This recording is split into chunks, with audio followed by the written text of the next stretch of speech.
ஏதோ போன முறை மக்கள், தமிழ்நாட்டு மக்கள் உங்களை ஆட்சிக்கு கொண்டு வந்தாங்க. இப்போ அந்த தவறை உணர்ந்துட்டாங்க. உணர்ந்துட்டீங்களா? தமிழ்நாட்டு மக்கள் உணர்ந்துட்டாங்க. ஏப்பா போன முறை ஏதோ தவறு பண்ணிட்டோம்பா, ஆனால் மீண்டும் அந்த தவறை நிச்சயமாக தமிழ்நாடு மக்கள் செய்ய மாட்டார்கள். முடிவு செஞ்சிட்டாங்க. மக்கள் இந்த தவறை மீண்டும் செய்யக்கூடாது. இதனால்தான் ஒரு நடைபயணத்தை நான் மேற்கொண்டிருக்கின்றேன். மிக மோசமான ஒரு ஆட்சி தமிழ்நாட்டில் நடந்து கொண்டிருக்கிறது. சுதந்திரம் அடைந்து 78 ஆண்டுகள். இந்த 78 ஆண்டுகளுக்கு பிறகு தமிழ்நாட்டிலே நடக்கின்ற மோசமான ஆட்சி இப்பொழுதுதான்.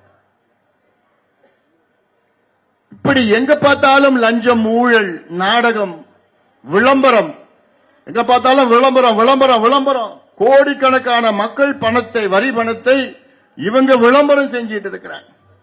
உங்களுடன் ஸ்டாலின் இப்படின்னு ஒரு திட்டம். என்ன திட்டம் அது? முகாம் நடத்துவாங்களா? அந்த முகாம்ல உங்க குறையெல்லாம் வந்து அங்க தீர்ப்பான்லாம். ஏயா 4.5 வருஷமா என்னையா பண்ணிட்டு இருந்த? 4.5 ஆண்டு காலம் என்ன பண்ணீங்க? இவ்வளவு காலமா?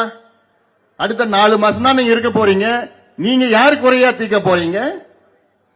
4.5 ஆண்டு காலம் தீர்க்காத குறைகள் அடுத்த 4 மாதத்துல உங்களால தீர்க்க முடியுமா? இதற்கு ஒரு விளம்பரம் அப்படின்னு வந்து உங்களுடன் ஸ்டாலின் ஒரு முகாம். அது என்ன முகாம் தெரியுமா?